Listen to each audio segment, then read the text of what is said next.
नमस्कार, आप सभी लोगों का स्वागत है हमारे आज के खास प्रोग्राम में। प्रिय दर्शकों, आज के इस वीडियो के माध्यम से हम लोग चर्चा करेंगे राहु दशा फल के बारे में। कई बार आप लोगों को दशा राहु की आने वाली होती है, आप घबरा जाते हैं कि राहु की दशा आने वाली है, अब बुरा होगा, अब परेशानी आएगी। ऐसा बिल्कुल भी नहीं है। डिपेंड करता है कि राहु किस स्थिति में है। आप अपनी जन्म पत्रिका में देखिए पहले कि राहु कहाँ पर स्थित है। अगर राहु केंद्र में है, तीसरे छठे एकादश स्थान में है, त्रिकोण में है, केंद्र में अगर अकेले राहु स्थित हों तो राजयोगकारी माने जाते हैं। और दूसरे नंबर पर राहु जिस राशि में स्थित हैं उस राशि का स्वामी जो भी ग्रह है वो अगर अच्छे स्थान पर स्थित हो, केंद्र में हो, त्रिकोण में हो, लाभ स्थान में हो, धन भाव में हो, तो निश्चित राहु की दशा आपके लिए बहुत अच्छा साबित होगी।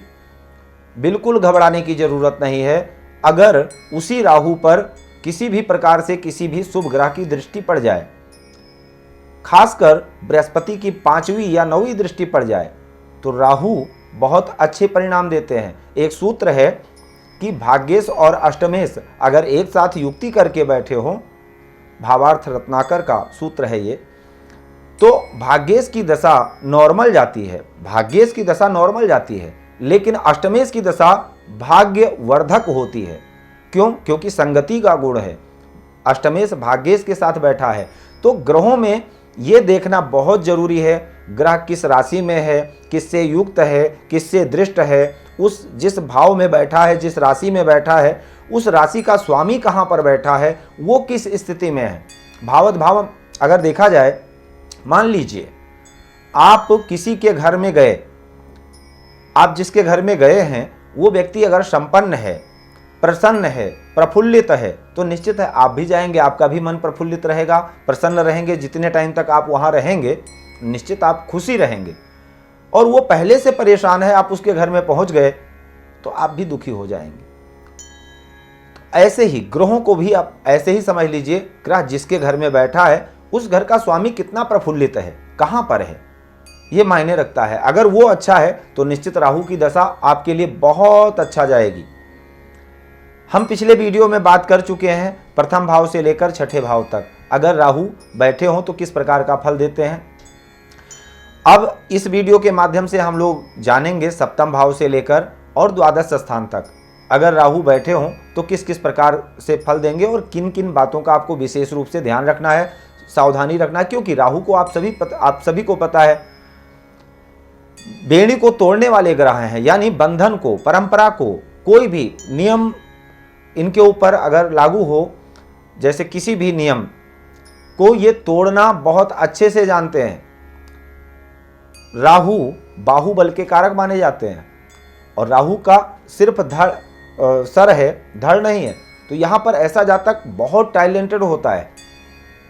पहले वीडियो में हम बता चुके हैं, बहुत कुछ बता चुके हैं राहु के बारे में।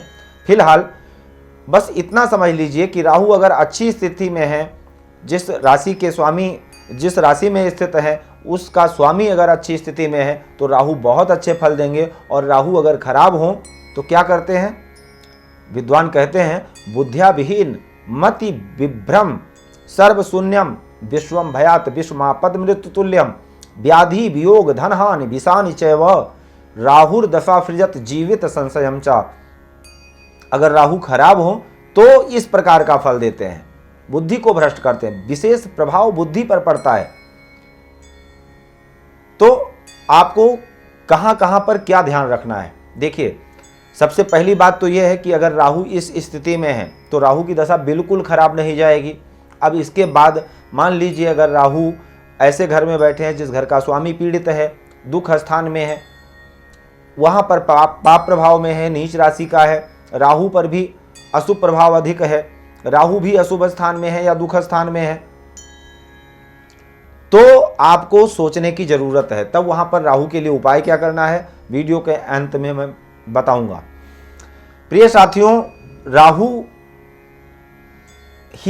की कहानी आपको पता होगी। राहु को अभी मैंने बोला बंधन को तोड़ते हैं, मर्यादा को तोड़ते हैं, परंपरा को तोड़ते हैं। क्यों तोड़ते हैं? क्योंकि राहु का अगर इतिहास आपको पता हो, कहानी सबको पता है कि अमृत का जब बंटवारा हो रहा था तो राहु ही था जो उसने नियम को तोड़ा था और जाकर के देवताओं की लाइन में बैठ गए थे। फिर अमृतपान किया और आगे की कथा आप सभी को पता है। तो कहने का मेन मतलब यह है कि राहु अपने निज स्वार्थ में अपने कार्य को सिद्ध करने के लिए नियम मर्यादा सब तोड़ता है। इसीलिए सूत्र कहता है कि राहु अगर लगन में हो तो ऐसा जातक, या लग्नेश के साथ राहु बैठे हों, शुक्र के साथ राहु बैठे हों, चंद्रमा के साथ राहु बैठे हों, तो ऐसा जातक मर्यादाओं को तोड़ने वाला होता है और ऐसा जातक परंपरा को तोड़ने वाला होता है। हो सकता है इंटरकास्ट मैरिज, या अगर कोई पसंद आ गया तो निश्चित घर वालों को पसंद हो या ना हो इससे मतलब नहीं है, वो निश्चित है विवाह करेगा, मर्यादा तोड़ेगा, चाहे परंपरा में किसी ने, खानदान में किसी ने लव मैरिज ना किया हो।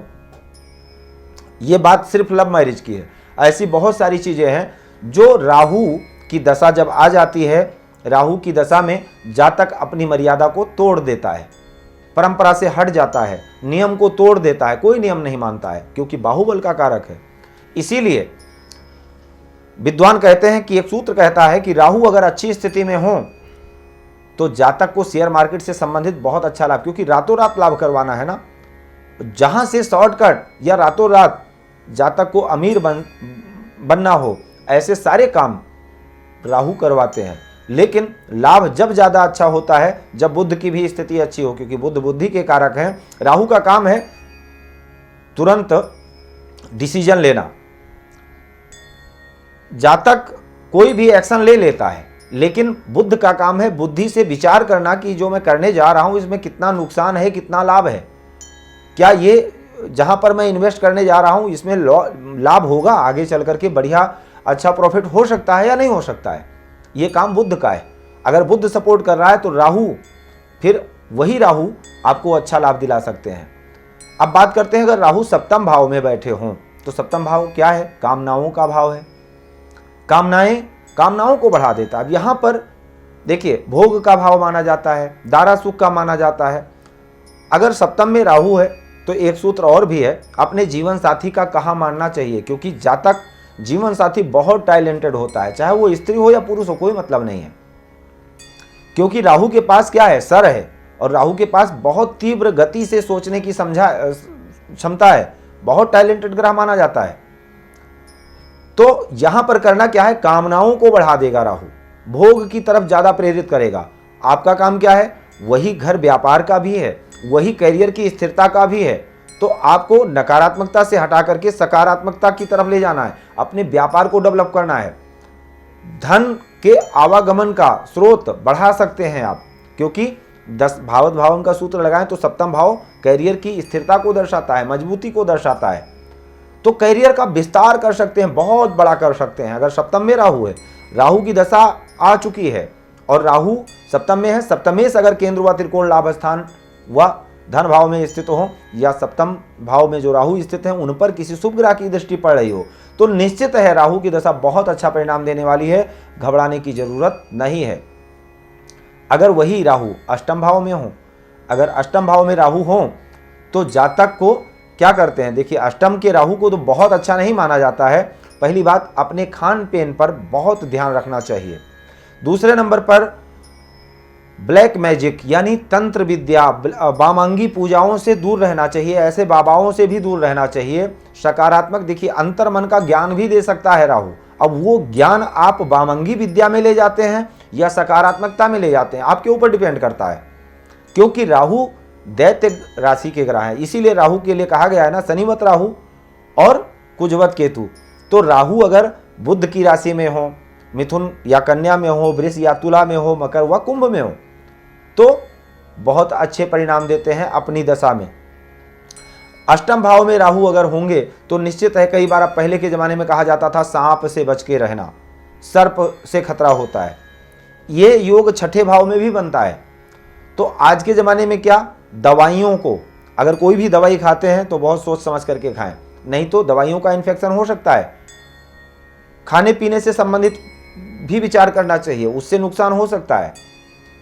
इन्फेक्शन से बचना है आपको। राहु क्या है? जहर, इन्फेक्शन या विष उत्पन्न करते हैं। और अष्टम स्थान आयु का भी है। कई बार ऐसे जातक को लड़ाई झगड़े में भी प्रेरित करते हैं। तो बिना बात के लड़ाई झगड़े से आपको दूर रहना चाहिए, कोर्ट कचहरी के मैटर से दूर रहना चाहिए।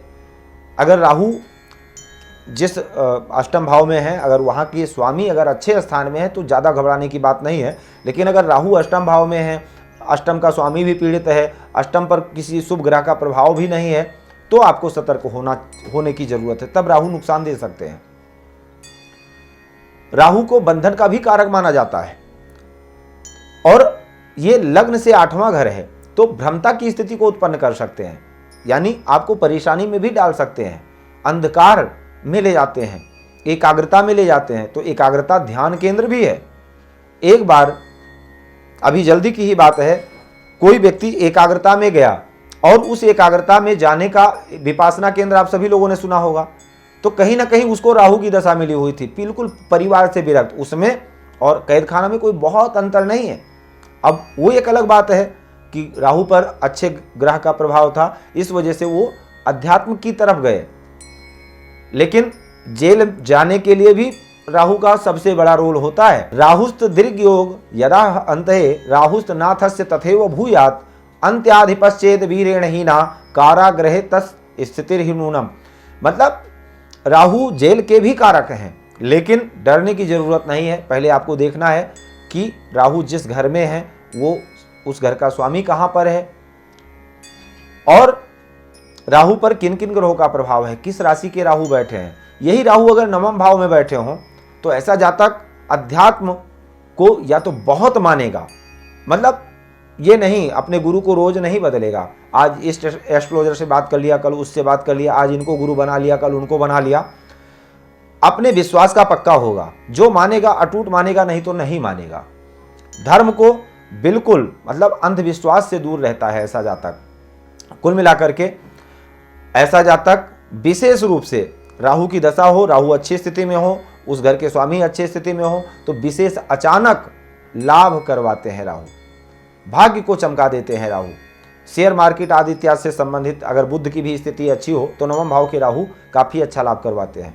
कर्म स्थान में राहु पूछना ही क्या है, कर्म के कारक ही माने जाते हैं शनि, और शनि के जैसा ही फल देते हैं। तो कर्म स्थान में राहु अगर मकर राशि के बैठे हों, क्या पूछना है, बहुत लाभ देंगे, कर्मठी बना देंगे और अच्छे लाभ देते हैं। अगर शनि देव भी अच्छे हों या राहु जिस राशि के स्थित है कर्म स्थान में, वो उस घर का स्वामी भी अच्छे स्थान में स्थित हो, तो राहु बहुत अच्छा न्यायाधीश, न्याय के कारक माने जाते हैं शनि देव। तो राहु भी न्याय के कारक हो सकते हैं, क्योंकि शनि के जैसा ही फल देते हैं, कर्मठी बनाते हैं, बहुत अच्छा फल देते हैं कर्म स्थान में अगर राहु हो। कैरियर में एकादश स्थान में बहुत अच्छा लाभ करवाते हैं, देश विदेश से लाभ करवाते हैं। साथ ही अष्टम स्थान के राहु विदेश की यात्रा भी करवाते हैं, देश विदेश की यात्रा करवाते हैं, समुद्री यात्राएं करवाते हैं। और एकादश स्थान के राहु विपरीत धर्म के लोगों से लाभ करवाते हैं।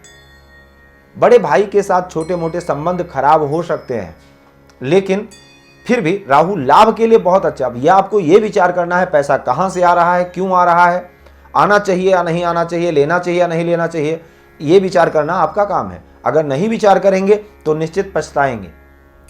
द्वादश स्थान में अगर राहु हैं और अगर द्वादशेश अच्छी स्थिति में नहीं है तो निश्चित है लड़ाई झगड़ा मुकदमेबाजी से आपको दूर रहना चाहिए। द्वादश स्थान मोक्ष का भी माना जाता है। अगर अच्छी स्थिति में हो तो अध्यात्म में भी ले जा सकते हैं राहु, ना कि जेल में ही। अगर राहु अच्छी स्थिति में है तो निश्चित है आपका खर्च, आपका धन खर्च अच्छे कामों में भी करवा सकते हैं, ना कि नुकसान करवा सकते हैं। राहु अगर द्वादश स्थान में हो तो विशेष थोड़ा सा सतर्क रहना चाहिए व्यर्थ के व्यय से। अपने विशेष रूप से क्या है, द्वादश 12वीं राशि मोक्ष को दर्शाती है। द्वादश भाव में अगर राहु स्थित है तो निश्चित है कुछ ना कुछ अपने कर्मों पर विशेष रूप से ध्यान रखना चाहिए। लड़ाई झगड़े फालतू के विवाद से दूर रहना चाहिए, धर्म कर्म पर अटूट विश्वास रखना चाहिए। और धन कहां पर खर्चा हो रहा है, क्यों खर्चा हो रहा है, यात्राएं बहुत करवाते हैं राहु द्वादश स्थान में हो तो, भ्रमण बहुत करवाते हैं। वो यात्रा आपकी अच्छी हो, इस पर आपको विचार करना है। अगर आप विचार करेंगे तो निश्चित राहु की दशा बहुत अच्छा परिणाम देगी। तो आज के लिए सिर्फ इतना ही। आप सभी लोगों का बहुत बहुत धन्यवाद। जय सिया राम।